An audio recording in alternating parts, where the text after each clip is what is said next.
Welcome back to Tyler's Retro Reviews for the last Halloween Havoc review we're going to talk about for this year. Halloween Havoc 1998. It's you either one of these people who actually you have a great main event, but these are people who either like this event or hate this event. I'm gonna really say it was a good show. So, after 5 Thursdays from last month all the way to here, finally gonna get out of the WCW landscape for next week for Survivor Series. I'll tell you those right after this. Anyways, let's talk about it. October 25th at the MGM Grand Garden Arena in Las Vegas, Nevada. This is a redo of the Halloween Havoc 98 review I did on my main channel. That was like outside. Now it's like here. No, I don't have to talk about it. Do that. Anyways. So, you have a lot of fucking matches on this card. I mean. But regardless, let's get on to it. First up, it's for the WCW Television Championship. Chris Jericho defeats Raven by submission to retain the television championship. These two are not in a they were not in a feud basically. This was like one of the more unadvertised matches on the card, but for what it was, it's a good match. But this was around the time Chris Jericho was in a I don't know what you would call it. He was in this like non-feud with Goldberg. We don't know the stories about it. I'm not going into it. If I ever do Bad Blood 2003, probably next year, I'll get into more details about the whole Jericho Goldberg thing. But not here, okay? Let me tell you a bridge thing about it. At Fall Brawl 98, the month prior, Jericho mocking Goldberg's entrance, and yeah, they have a match. They didn't have a match because it was a fake Goldberg, and you know the deal. Go watch some other. And this was right after Raven left. Raven's flock was done after this, and Jericho, Raven doesn't want to wrestle this match, but Jericho like mocked him into it, and yeah, the match was good. I give it an 8 out of 10. This was a good match. Raph defeats Mania in a random match. 4 out of 10. I'm just being fair here.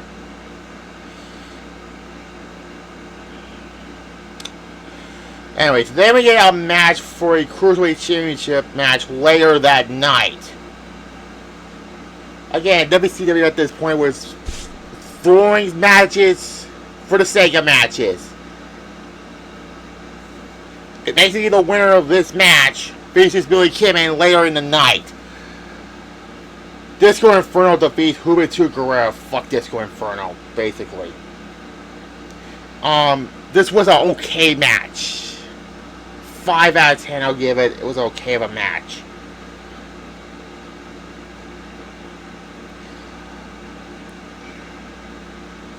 Alex Wright defeats Fit Finley. Again, random match. A 2, I'll give it.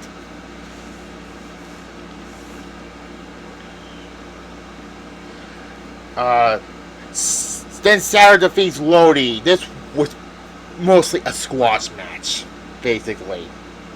I'm not going to rate this because this was a squash match, basically.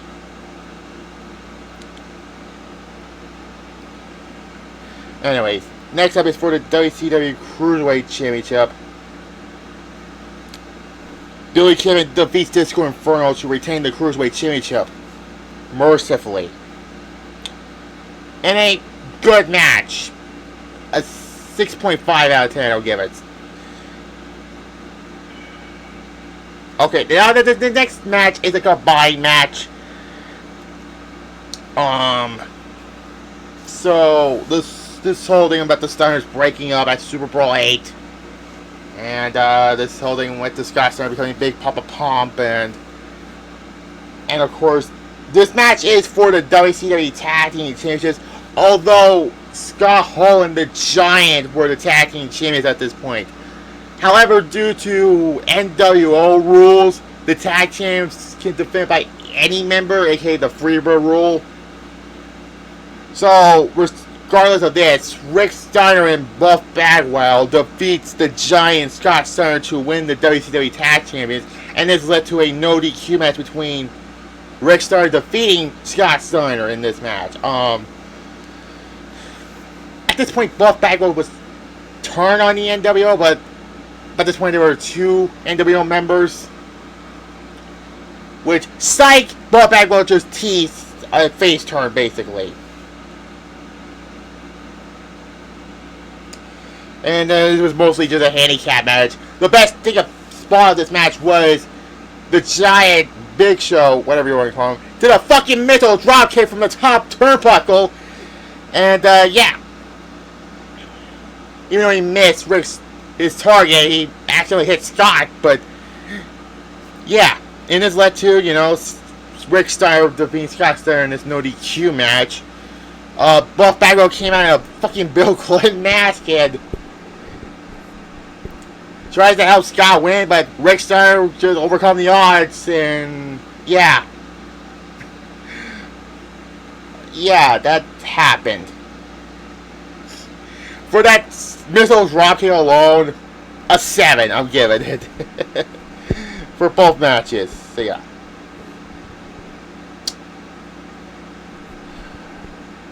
Yeah. Then we get Scott Hall defeating Kevin Nash by countout. This is during the whole, oh god, last call Scott Hall angle, which might be a future Wrestling Dumpster Fires video.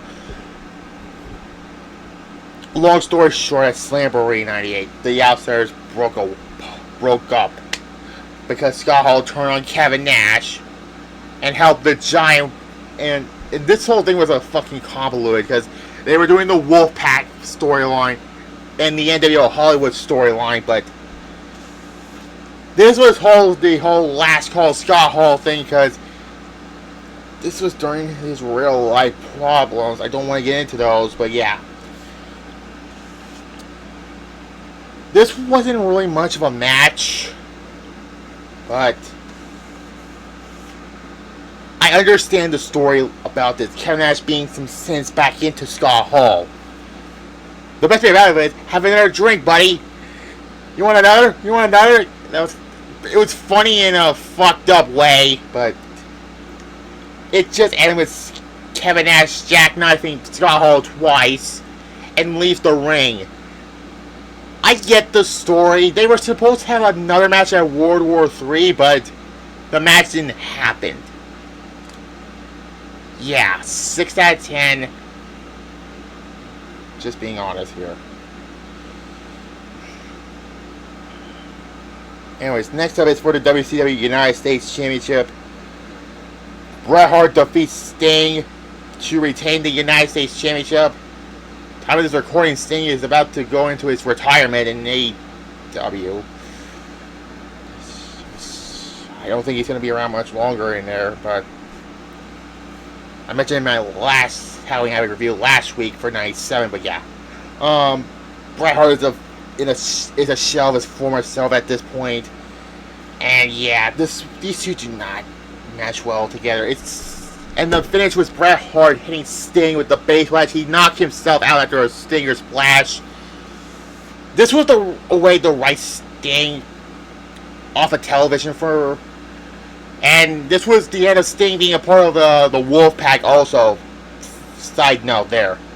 Bret Hart, I don't think he was a actual member of the original NWO Hollywood faction. Not like a year later with NWO 2000 with him, Jeff Jarrett and the Outsiders, and also Scott Steiner. And let's not talk about that. Probably another Wrestling Dumpster Fires video also.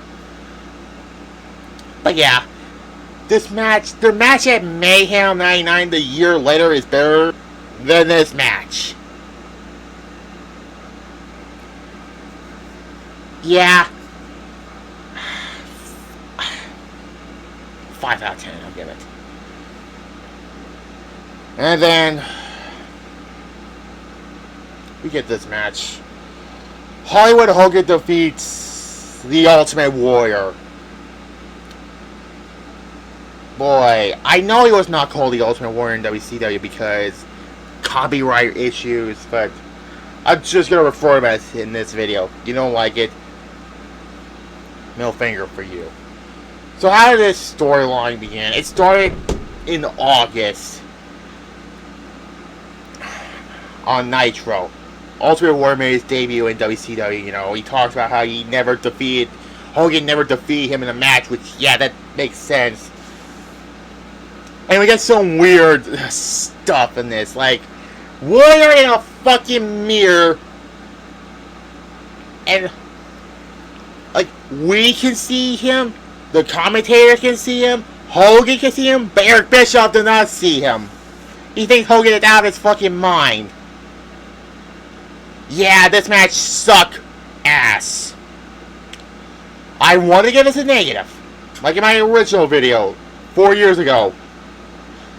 However, I decided to cut back on the negative ratings because there's no point of doing negative ratings and 0. It's just a 0 out of 10, by the way.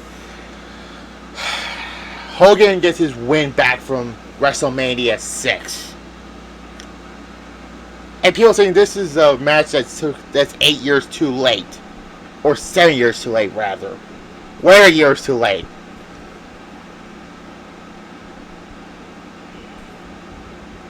Yeah.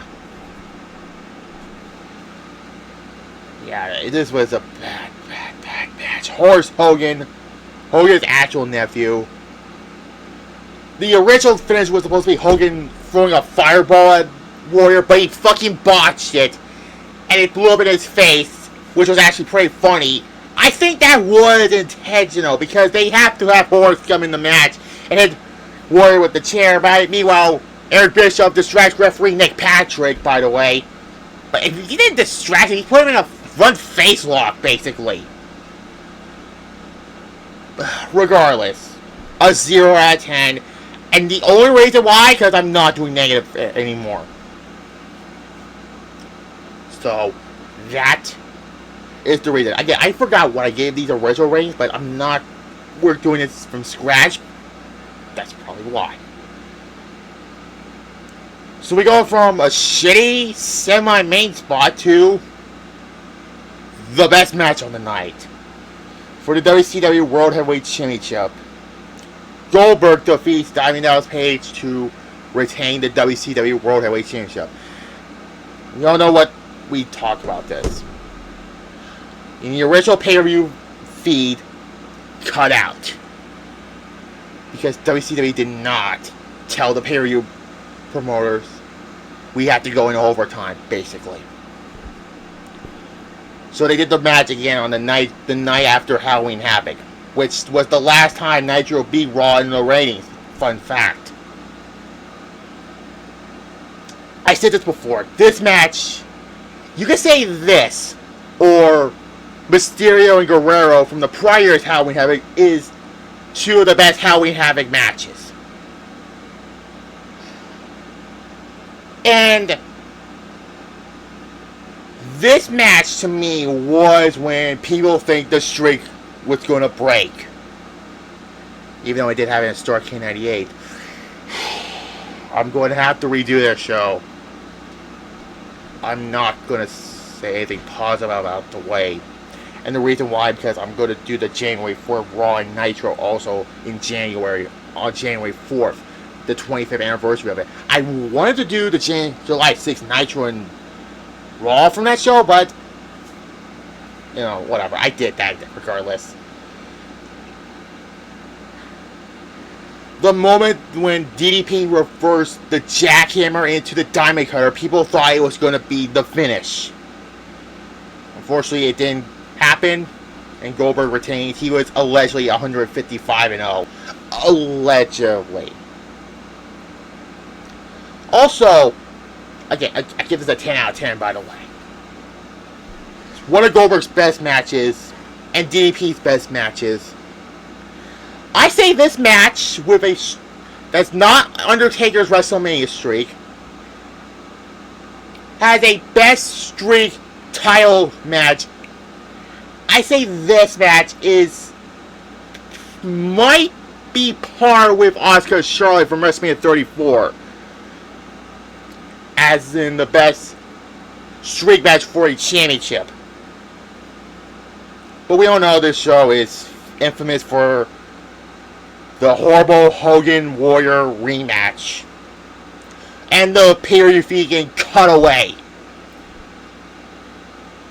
But long story short, this was actually it's a good show. I give it mainly because of the main event, and the opener was good, and Johnny doing a fucking missile dropkick of his size on the top rope, by the way.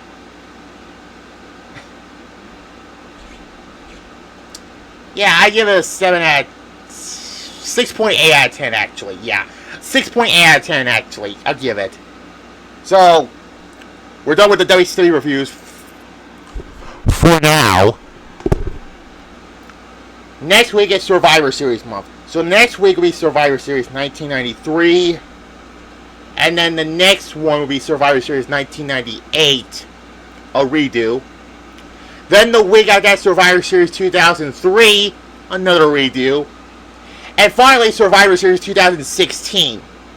Where Goldberg destroyed Brock Lesnar in that match. So anyways. Like this, comment, and subscribe to this channel and my main channel for, that. Subscribe to both.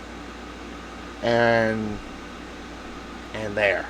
SmackDown review will be tomorrow also. Bye-bye.